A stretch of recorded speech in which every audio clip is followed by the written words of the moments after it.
Hello, everyone. It's my pleasure to have my good friend Deanne Hodgson with me today.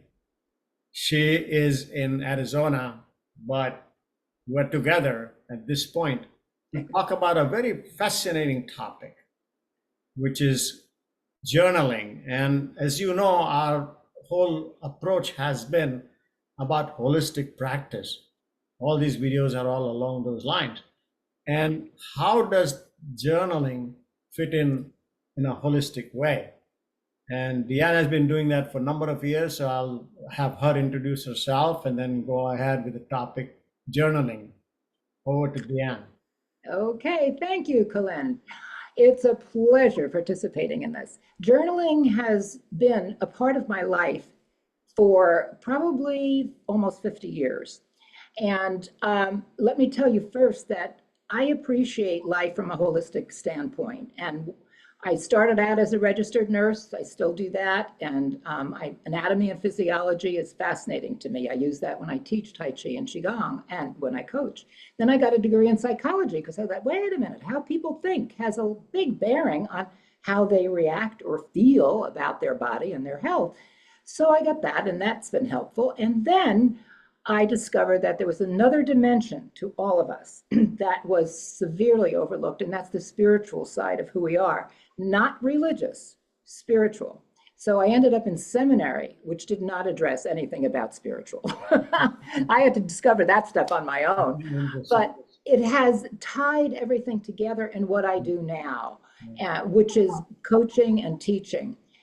And as far as journaling is concerned, there's something very, let's start with the physical part, very physical about putting words on paper, whether it's black and white or color, or as you'll see later, I'll show you, sometimes I just sketch or draw, whatever. But when you get it down that way, it not only verifies the reality for you, but it preserves it so that you can learn from it later. And right now, I've been in the process of reading journals that I began writing 45 years ago. Wow. And I'm learning so much of what I had forgotten. So one of the benefits, let me jump right into that physical part. Those words were there to remind me now of what I went through. In a first marriage, it was really difficult. And I started journaling as a way to create some reality in my world, which was way out of whack. And what I discovered 45 years later was that, my God, I was so patient with this husband who was awful. But the process, it was like living through a storm and now seeing the rainbow. Like, whoa, that's amazing. And so the process was important. Also, I learned, I have two children, and what they went through. I had no idea until I was reading some of the quotes that they had. I mean, my son was saying, Mommy, why don't you divorce him? I'm like, oh my God, you know? And then being aware of my relationships with them. Also, I became aware of what supported me all those years. Friendships, unbelievable. Sometimes you think support's going to come from family or, where it's expected. If you journal, you're going to discover that, you know what, it may come from unusual places. And I still really cherish perhaps friends more than family half the time to this day. So you learn a lot. And so physically, you're getting it on paper. And then emotionally, you're expressing a feeling. And so many of us have difficulty acknowledging how we feel.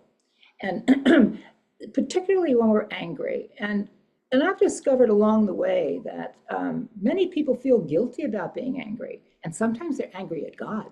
Well, you can write it, and you can write whatever the heck you want. And if you think anybody's going to be offended by it, burn it, throw it out, whatever. But again, it's a safe place.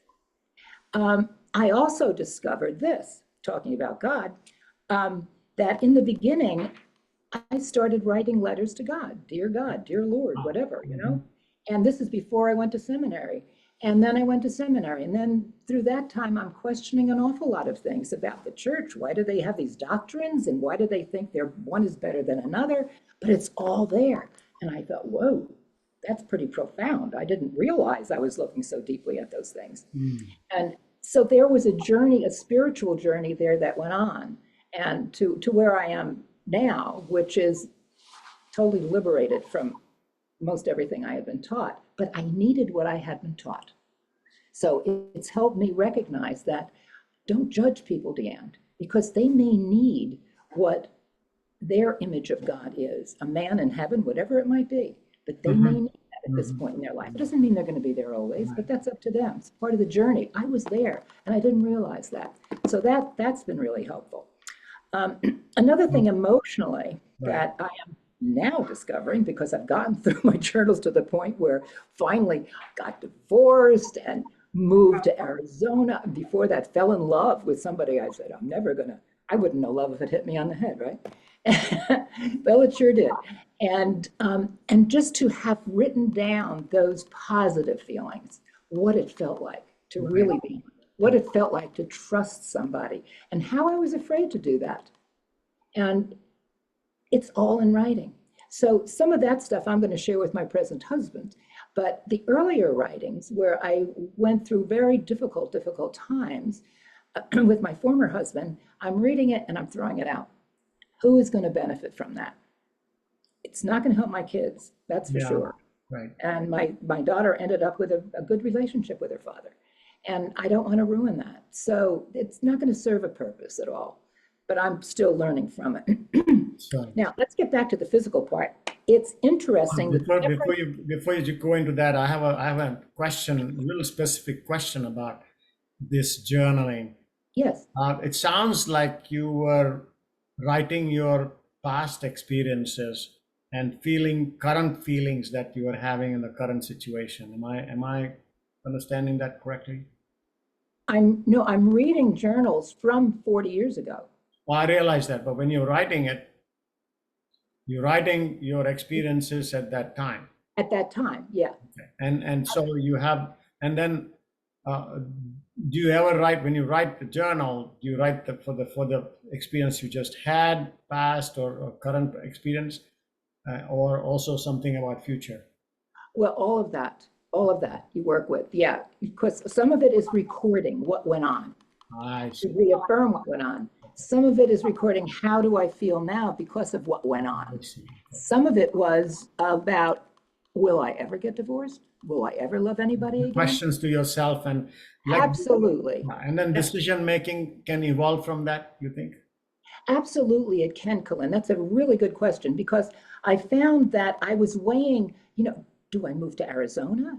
Do I leave my job? My husband's in Arizona now. I mean, what are the pros? What are the cons? And sometimes I would draw a line down the middle of the page and say positive and negative. And the mental gymnastics sometimes is helpful. You got it. Yeah, it is. It's to sort things through on our own, because often when you do that with somebody else. So an interesting summary here, just to recapitulate what I heard from you is, number one is, you're emptying your feelings, you're putting the feelings on the paper so they don't remain with you. Yes. They're on the paper. So your body, yourself, do not suffer from retaining all the stuff, negative feelings, etc. So then feelings get out on the paper, which you can refer to and also get guidance from.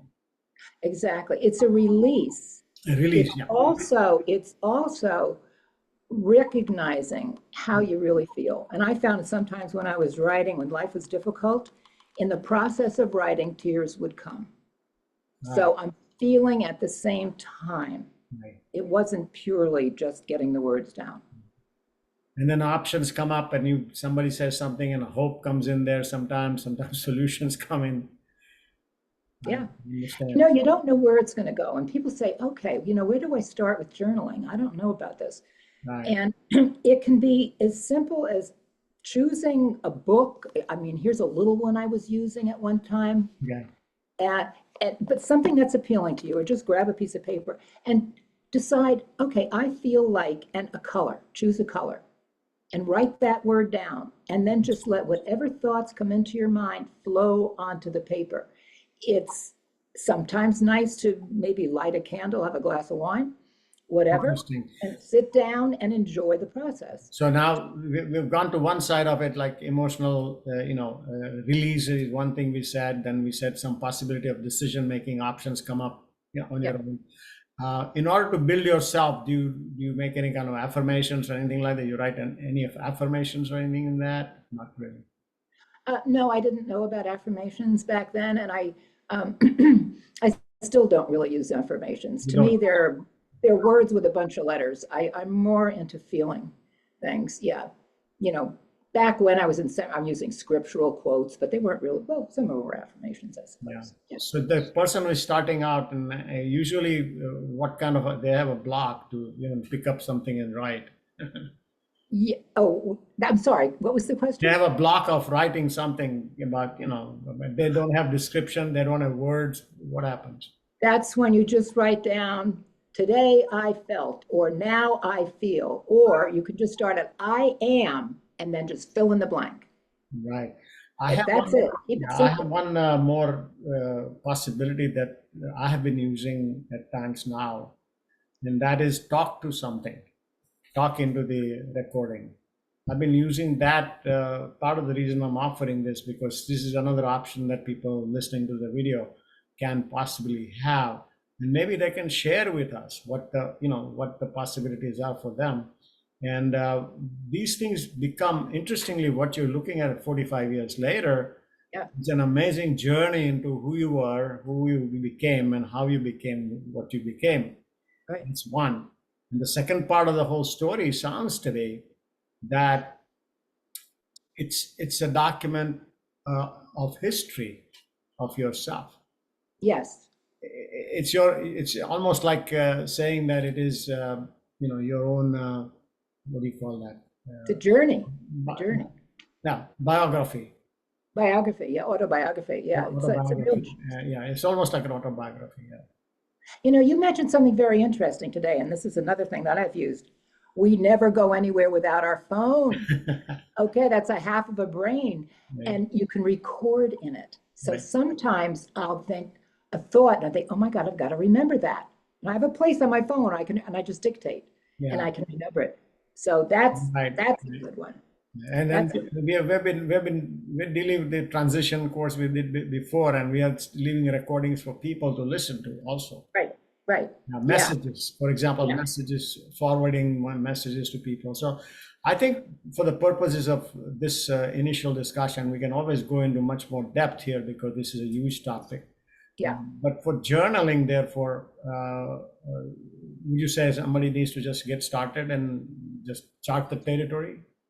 Yeah, you mentioned something else that reminded me. I was on a retreat one time, and we were encouraged, it was a silent retreat, we were encouraged to talk with somebody that we had differences with. And I did it journaling, and I've done it more than once, where I'll put M for me and then, another initial for the other person. I'll ask a question and then imagine what they would say to me. And we go back and forth and back and forth. Wow. Dialogue journaling. Dialogue journaling. Wow. That's very helpful, particularly in situations where perhaps the person you want to talk to is not here on this level anymore. Maybe they've died, who knows? But there's a lot to be discovered. It's a phenomenal adventure when you journey that way. Thank you very much, Deanne. This was excellent, and we hope to expand that further once we discover more of ourselves and what Yeah. journey can really do for us. And thank you very much for being with us today. You are so welcome. My pleasure. Have a great day.